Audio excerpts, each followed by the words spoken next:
আমি শুনেছি যখনই মানুষ শিরকে লিপ্ত হয় তখনই আল্লাহর আযাব আসে। তাহলে দুবাইতে অতিবৃষ্টিতে বন্যা হওয়া কি আযাবেরই লক্ষণ? দেখুন, যে কোনো বিপদ আপদকেই ইমানদার আল্লাহর পক্ষ থেকে অ্যালার্ম হিসাবে যে আমার কোনো পাপের ফসল, সো আমি একটু সংশোধন হব, এভাবে সে দেখবে।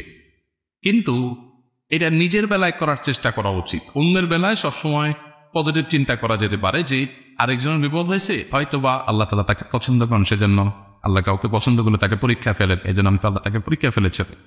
আবার হয়তো বা তার মর্যাদা আল্লাহ বৃদ্ধি করতে চান। পজিটিভ চিন্তাগুলো আমরা করার চেষ্টা করবো, আর নিজের বেলা চিন্তা করবো নেগেটিভটা, যে হয়তো বা আমার কোনো পাপের কারণে আল্লাহ তাআলা আমাকে শাস্তি দিচ্ছেন অথবা আমাকে ভোগাচ্ছেন। তবে এটা ঠিক যে এই ধরনের ইস্যুতে যেখানে কোনো পার্সনের সাথে জড়িত না, একটা জাতিগত ব্যাপার, সেই জায়গাগুলোতে আমাদের এই অ্যানালিসিস করার সুযোগ অবশ্যই আছে। যে দুবাইতে বিশেষ করে সেখানে রাষ্ট্রীয়ভাবে সেখানকার কর্তৃপক্ষ তারা শিরকে নানাভাবে অ্যাপ্রিসিয়েট করছে, খুবই দুর্ভাগ্যজনকভাবে। একটা অনুযায়ী একটা দেশে যারা অন্য ধর্মাবলম্বী তারা তাদের কাজ করবে, সেটার জন্য আমরা বাধা দেব না, সেটা একটা অবস্থান, সেটা ইসলাম অবশ্যই সমর্থন করে। যখন স্বাভাবিক একটা পরিস্থিতি বিরাজ করবে, অন্য কোনো ধর্মের মানুষের কোনো কাজে আমরা বাধা সৃষ্টি করব না। কিন্তু সেই সাথে আমাদের এও মাথায় রাখতে হবে যে যখন জাতীয় পর্যায়ে বা ব্যক্তিগত পর্যায়ে শিরক একজন করছে, তার ধর্মের অংশ হিসেবে তিনি তারটা পালন করছেন, সেটা তার ব্যাপার। কিন্তু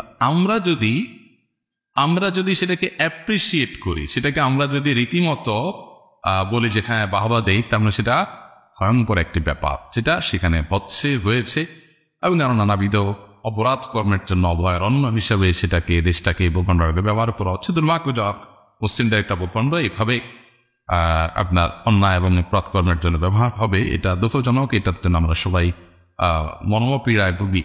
আমরা দোয়া করি আমাদের ভাইদের জন্য, আল্লাহ তাআলা তাদেরকে সংশোধনের তৌফিক দান করুন। তো সেই জন্য সেখানকার অতিবৃষ্টি, সেখানকার ঝড় জলোচ্ছ্বাস, প্লাবন এবং সেখানে জনজীবন বিপর্যস্ত হয়ে যাওয়া, এটা অবশ্যই একটা অ্যালার্ম।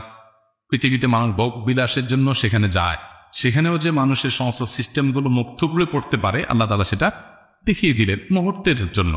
আল্লাহ চাইলে মুহূর্তের মধ্যেই আমাদের সমস্ত দমব চূর্ণ করে মাটির সাথে মিশিয়ে দিতে পারেন।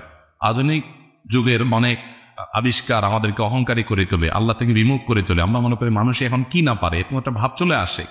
আল্লাহ রাব্বুল আলামিনের জন্য এগুলো সবগুলো ধ্বংস করা যেমন মুহূর্তের ব্যাপার, আবার একইভাবে এগুলো মানুষের বিবেক বিবেচনা, মানুষের বুদ্ধিতে দিয়ে আল্লাহ তাআলা আবিষ্কারের সুযোগও দিয়েছে।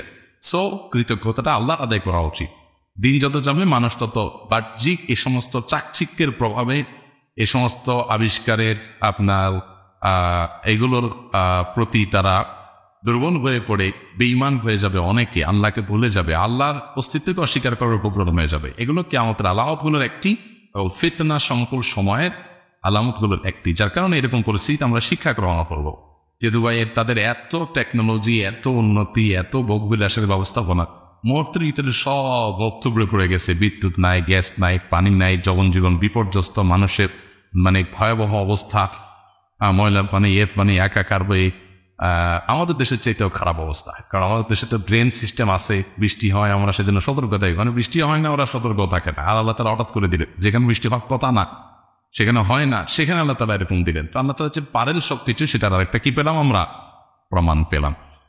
তো আমরা দোয়া করি আল্লাহ তাআলা তাদেরকে সংশোধন হওয়ার তৌফিক দান করুন। তাদের অপরাধ কর্মের কারণে এটা একটা আল্লাহর পক্ষ থেকে দেওয়া বার্তা হতে পারে। আবার একইভাবে এটা সুন্নাতুল্লাহ ফিল আরদ, পৃথিবীতে আল্লাহর যে সুন্নাহ বা আল্লাহর যে নিয়ম, সেটাও হলো যে মরু অঞ্চলে মরু ঝড় হবে, সমুদ্র তীরবর্তী জায়গায় ঝড় জলোচ্ছ্বাস হবে, হতে পারে। এটা আল্লাহ তাআলার সুন্নাহর অংশও হতে পারে।